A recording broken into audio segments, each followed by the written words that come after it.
Clear my ഡോക്കിൻ്റെ മറ്റൊരു വീഡിയോയിലേക്ക് എല്ലാവർക്കും സ്വാഗതം. വീഡിയോയിലേക്ക് പോകുന്നതിന് മുമ്പായി ഇപ്പോൾ ഞാൻ ഈ വീഡിയോ ചെയ്യുന്നത് 2025 നവംബർ മാസത്തിലാണല്ലോ. SIR-മായി ബന്ധപ്പെട്ട് നിരവധി സംശയങ്ങളും നിരവധി ചോദ്യങ്ങളും ഡോക്യുമെൻറ്റുകളിലെ പ്രശ്നങ്ങളൊക്കെ ആളുകളുടെ ശ്രദ്ധയിലേക്ക് കൊണ്ടുവന്ന അതല്ലെങ്കിൽ ശ്രദ്ധിച്ച സമയമാണ്.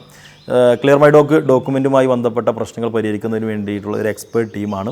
ഡോക്യുമെൻറ്റുമായി ബന്ധപ്പെട്ട ചട്ടങ്ങളും നിയമങ്ങളും അതിൻ്റെ റൂൾസുകളൊക്കെ മനസ്സിലാക്കിക്കൊണ്ടാണ് നമ്മൾ ഇത്തരം പ്രശ്നങ്ങൾക്കുള്ള പരിഹാരം കണ്ടെത്താൻ വേണ്ടി ശ്രമിച്ചു വരുന്നത്. എന്നാൽ SIR-മായി ബന്ധപ്പെട്ട് കൂടുതൽ എൻക്വയറികളും നമ്മുടെ വാട്സപ്പ് ചാറ്റുകളിലൊക്കെ ദിവസം തന്നെ 100-ലധികം മെസ്സേജസ് ആണ് വരുന്നത്. പക്ഷേ ഓരോ ഡോക്യുമെൻറ്റ് ഇഷ്യൂസുകളും നമുക്ക് പെട്ടെന്ന് പരിഹരിക്കാൻ സാധിക്കാത്തതുകൊണ്ട് തന്നെ കാര്യങ്ങൾ മനസ്സിലാക്കി വേണം ഓരോരുത്തർക്കും അഭിപ്രായം അതിൻ്റെ നമ്മുടെ നിർദ്ദേശങ്ങൾ കൊടുത്തു പോകാനും. അപ്പോൾ നിങ്ങൾ വാട്സപ്പിൽ മെസ്സേജ് അയച്ചിട്ട് റിപ്ലൈ കിട്ടിയിട്ടില്ല, അതല്ലെങ്കിൽ കോൾ ചെയ്തിട്ട് റിപ്ലൈ കിട്ടിയിട്ടില്ല എന്ന് പറയുന്ന നിരവധി കമൻറ്റുകൾ നമ്മുടെ ഈ ഒരു ബോക്സിൽ തന്നെ വരുന്നുണ്ട്. എനിക്ക് അവരോട് പറയാനുള്ളത്, നിങ്ങളൊക്കെ വാട്സപ്പിൽ ഒരു ഹായ് അയക്കുക, നിങ്ങളുടെ ഡോക്യുമെൻ്റ് ഇഷ്യൂസുകളൊക്കെ അതിൽ വോയിസ് ആയിട്ട് അയക്കുക. വരും ദിവസങ്ങളിൽ തന്നെ അതിനൊക്കെ നിങ്ങൾക്ക് റിപ്ലൈ കിട്ടും. 1-2 ദിവസത്തിനകം ഒരുപക്ഷെ നിങ്ങൾക്കത് ലഭിച്ചിട്ടില്ല എങ്കിലും ഞങ്ങളുടെ ശ്രദ്ധ, നിങ്ങളുടെ ഓരോ എൻക്വയറികളും വളരെ പ്രാധാന്യത്തോടു കൂടി തന്നെയാണ് ഞങ്ങൾ കാണുന്നത്. നിങ്ങൾ എത്രമാത്രം മാനസികമായിട്ട് അതിൽ വിഷമം അനുഭവിക്കുന്നുണ്ട് എന്ന ഉറച്ച ബോധ്യം ഞങ്ങൾക്കുണ്ട്. ഞങ്ങളുടെ ടീം അതിന് വേണ്ടിയിട്ട് പരമാവധി അത്തരം പ്രശ്നങ്ങൾ പരിഹരിക്കാൻ നിങ്ങളുടെ കൂടെ ഉണ്ടാകും. ഇപ്പോഴത്തെ പ്രശ്നം ഇതാണ്, കമൻറ്റ് ബോക്സിൽ റിപ്ലൈ കിട്ടിയിട്ടില്ല എന്ന് പറയുന്ന ആളുകൾ ഒരു ദിവസം 200-ലധികം വാട്സപ്പ് മെസ്സേജുകൾ വരുമ്പോൾ നമ്മുടെ ടെലികോളർമാരൊക്കെ ബിസിയാണ്. എല്ലാവരും ഒരാളുടെ പ്രശ്നം പരിഹരിക്കാൻ വേണ്ടിയിട്ട് നമുക്ക് പരമാവധി കാര്യങ്ങൾ പറഞ്ഞു കൊടുക്കാൻ അരമണിക്കൂറിലധികം സമയമെടുക്കും. അപ്പോൾ നിങ്ങൾക്കറിയാലോ ഇത്രയും മെസ്സേജ് വന്നാലുണ്ടാകുന്ന ബുദ്ധിമുട്ടുകൾ. അതൊരു ബുദ്ധിമുട്ടായിട്ടല്ല ഞങ്ങൾ കാണുന്നത്, നിങ്ങൾക്ക് ഞങ്ങളോടുള്ള ട്രസ്റ്റ് ഞങ്ങൾ അതേപോലെ തന്നെ വിലമതിക്കുന്നു. അപ്പോൾ ഇന്നത്തെ വീഡിയോയിൽ ഞാൻ പറയുന്നത് രക്ഷിതാക്കളുടെ പേര് എങ്ങനെ തിരുത്താം എന്നതിനെക്കുറിച്ചാണ്. കേരളത്തിൽ ഒട്ടുമിക്ക വീടുകളിലും രക്ഷിതാക്കൾ അനുഭവിക്കുന്ന ഒരു പ്രശ്നം ഇത് തന്നെയാണ്. അതായത് മക്കളുടെ പേരിൽ 2, 3, 4 കുട്ടികളുണ്ടാകും. അവരുടെ രേഖകളിലൊക്കെ വ്യത്യസ്തമായ പേര്, രക്ഷിതാക്കളുടെ രേഖകളിൽ വേറെ പേര്.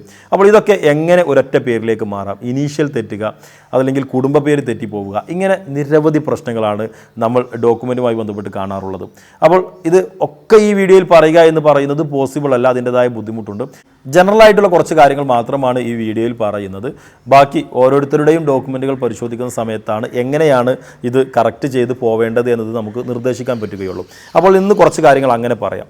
അതായത് ഒരു പേരിൻ്റെ ആധികാരികവും അടിസ്ഥാനവുമായ രേഖ എന്ന് പറയുന്നത് നിങ്ങളുടെ SSLC സർട്ടിഫിക്കറ്റാണ്. ഇനി SSLC പാസ്സാവാത്ത ആളാണ് എങ്കിൽ ഫെയിൽഡായ SSLC സർട്ടിഫിക്കറ്റാണ് നിങ്ങളുടെ പേരിൻ്റെ ആധികാരിക രേഖ. ഇനി SSLC പൂർത്തിയാകാത്ത ഒരാളെ സംബന്ധിച്ചിടത്തോളം അവരുടെ സ്കൂൾ സർട്ടിഫിക്കറ്റ്, അതായത് അഡ്മിഷൻ രജിസ്റ്ററാണ് അവരുടെ ആധികാരികമായ പേരിൻ്റെ രേഖ. നമുക്ക് വരുന്ന എൻക്വയറിയിൽ കൂടുതൽ എൻ്റെ പാസ്പോർട്ടിൽ ഇതാണ് പേര്, എൻ്റെ ഇലക്ഷൻ ID-യിൽ ഇതാണ് പേര്, കുട്ടികളുടെ ഡോക്യുമെൻറ്റുകളിൽ ഇതാണ് പേര്. അപ്പോൾ എനിക്ക് പാസ്പോർട്ട് പ്രകാരം എൻ്റെ പേര് എല്ലാ ഇടങ്ങളിലേക്കും ആക്കണം. അതല്ലെങ്കിൽ എൻ്റെ ID കാർഡ് പ്രകാരം എൻ്റെ പേര് കുട്ടികളുടെ പേരിലേക്കും എൻ്റെ എല്ലാ രേഖകളും തിരുത്തണം. ഇത് പോസിബിൾ അല്ല എന്നാണ് നിങ്ങൾ ആദ്യം അറിഞ്ഞിരിക്കേണ്ടത്. ആദ്യം നമ്മൾ ചെയ്യേണ്ടത്, ഒരാളുടെ രക്ഷിതാവിൻ്റെ പേര് ആദ്യം അവരുടെ സ്കൂൾ സർട്ടിഫിക്കറ്റ് പ്രകാരമാണ് തിരുത്താൻ സാധിക്കുകയുള്ളൂ. അപ്പോൾ ആദ്യം സ്കൂൾ സർട്ടിഫിക്കറ്റിൽ എന്താണ് പേര് എന്ന് നോക്കണം. എന്നിട്ട് ആ പേരാണ് നമ്മൾ ഓരോ ഡോക്യുമെൻറ്റുകളിലേക്കും തിരുത്തി വരേണ്ടത്. ഇതിൽ സ്കൂൾ സർട്ടിഫിക്കറ്റ് പ്രകാരമാണ് നിങ്ങൾ പേര് തിരുത്തുന്നത് എങ്കിൽ നിങ്ങളുടെ ജനന സർട്ടിഫിക്കറ്റ് തിരുത്താനോ കുട്ടികളുടെ SSLC സർട്ടിഫിക്കറ്റ് തിരുത്താനോ അതല്ലെങ്കിൽ ഒരു ഡോക്യുമെൻ്റ് തിരുത്താനും കാര്യമായ ബുദ്ധിമുട്ടുകളില്ലാതെ തന്നെ നമുക്ക് തിരുത്തി പോകാൻ സാധിക്കുന്നതാണ്. അങ്ങനെ വരുമ്പോൾ രക്ഷിതാക്കൾ ചോദിക്കുന്ന ഒരു ചോദ്യമുണ്ട്, എൻ്റെ 3 കുട്ടികളുടെ ഡോക്യുമെൻറ്റുകളിലും എൻ്റെ പേര് ഒരേ രീതിയിലാണ്, എൻ്റെ ഡോക്യുമെൻറ്റിലേക്ക് വരുന്ന സമയത്ത് മാത്രമാണ് പ്രശ്നമുള്ളത്. ഇങ്ങനെ ഒരു സാഹചര്യത്തിൽ ഞാൻ എൻ്റെ പേര് മാത്രം തിരുത്തിയാൽ പിന്നെ കുട്ടികളുടെ ഡോക്യുമെൻറ്റിലെ പേര് തിരുത്താൻ പോകണ്ടല്ലോ എന്നുള്ള ഒരു ചോദ്യം. അതും ഒരു ജെനുവിനായ ചോദ്യമാണ്. അതിൻ്റെ ഭാരം കുറച്ചുകൊണ്ട് തന്നെ നമുക്ക് ഡോക്യുമെൻ്റ് കറക്ഷൻ ചെയ്യാൻ പറ്റുന്ന ഒരു കാര്യവുമാണ്. അങ്ങനെയുള്ള ആളുകൾക്കുള്ള എളുപ്പമാർഗ്ഗം SSLC-യിലെ പേര് തിരുത്തുക എന്നുള്ളതാണ്. അതായത് ഇവരുടെ പേര് അടിസ്ഥാനപരമായ രേഖയിൽ തന്നെ തിരുത്തിക്കൊണ്ട് മറ്റുള്ള രേഖകൾക്ക് സമാനമാക്കുക എന്നുള്ളതാണ് നമുക്ക് ചെയ്യാൻ സാധിക്കുന്നത്. അത്തരം ഒരു സാഹചര്യത്തിൽ നമുക്ക് ഉപയോഗിക്കാൻ പറ്റുന്ന ഒരു കാര്യമാണ് ഗസറ്റ് നോട്ടിഫിക്കേഷൻ എന്നുള്ളത്. ഗസറ്റിൽ നോട്ടിഫൈ ചെയ്തുകൊണ്ട് നമുക്ക് ഇത്തരം ഡോക്യുമെൻറ്റുകൾ നമുക്ക് കറക്റ്റ് ചെയ്യാൻ പറ്റും. അതിൻ്റെ കൂട്ടത്തിൽ തന്നെ നോക്കേണ്ടത് 2-3 കുട്ടികൾ പ്ലസ് നിങ്ങൾ, അതായത് 4 ആളുകളുടെ ഡോക്യുമെൻറ്റുകളിലാണ് വ്യത്യസ്തമായി കിടക്കുന്നത്. ഇതിൽ ഒരു കുട്ടി MBBS-ഉം ഒരുപാട് ഉന്നത പഠനങ്ങൾ പൂർത്തിയാക്കിയ ഒരു വിദ്യാർത്ഥിയുണ്ട്, അതല്ലെങ്കിൽ ഒരു കുട്ടിയുണ്ട്. മറ്റുള്ള ആളുകളൊക്കെ ഇപ്പോൾ പ്രീ പ്രൈമറി, 10ാം ക്ലാസ് ഇങ്ങനെയൊക്കെ നിൽക്കുന്ന കുട്ടികളാണ്. അപ്പോൾ നമ്മൾ ചെയ്യേണ്ട കാര്യം എന്താണ്?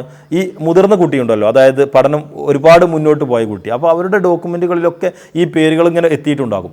അപ്പോൾ അവരുടെ ഡോക്യുമെൻ്റ് പ്രകാരം നമുക്ക് എന്താ ചെയ്യുക, ആ പേര് ഈ രക്ഷിതാവ് സ്വീകരിക്കുകയും ആ പേര് മറ്റുള്ള 2 കുട്ടികളിലേക്ക് തിരുത്താനും സാധിക്കുന്നതാണ്. അപ്പോൾ ഡോക്യുമെൻ്റ് കറക്ഷൻ എന്ന് പറയുന്നത് ഇത്തരം രീതിയിലൊക്കെ നമുക്ക് ചെയ്യാൻ പറ്റുന്ന കാര്യമാണ്. ഇത് പാനിക് ആവേണ്ട ആവശ്യമൊന്നുമില്ല.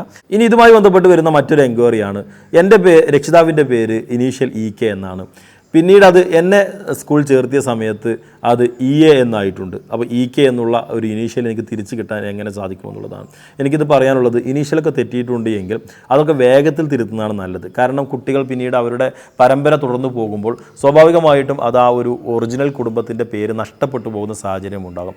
അത്തരം ആളുകൾ പെട്ടെന്ന് തന്നെ ഈ ഒരു ഇനീഷ്യൽ തിരുത്തിയിട്ട് രക്ഷിതാവിൻ്റെ ഇനീഷ്യലിലേക്ക് തന്നെ പോയി ഇപ്പോൾ എത്രമാത്രം ഡോക്യുമെൻറ്റുകളിലാണോ അത്തരം കറക്ഷനുകളുള്ളത് അതും നമുക്ക് തന്നെ വേഗത്തിൽ തന്നെ കറക്റ്റ് ചെയ്ത് കിട്ടാൻ ഇപ്പോൾ സാഹചര്യമുണ്ട്. അതിനും ബുദ്ധിമുട്ടില്ല.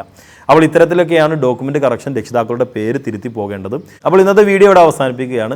SARമായി ബന്ധപ്പെട്ട് പാനിക്കായി നിൽക്കുന്ന ആളുകൾക്ക് ഒരു ആശ്വാസം എന്ന രീതിയിൽ തന്നെയാണ് ഈ വീഡിയോ ചെയ്തത്.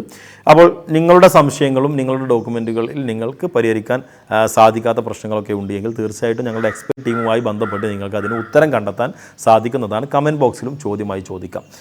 വീഡിയോ പൂർണ്ണമായി കണ്ടതിന് എല്ലാവർക്കും നന്ദി. മറ്റൊരു ഇൻഫോർമേറ്റീവായ വീഡിയോയുമായി നമുക്ക് വീണ്ടും കാണാം.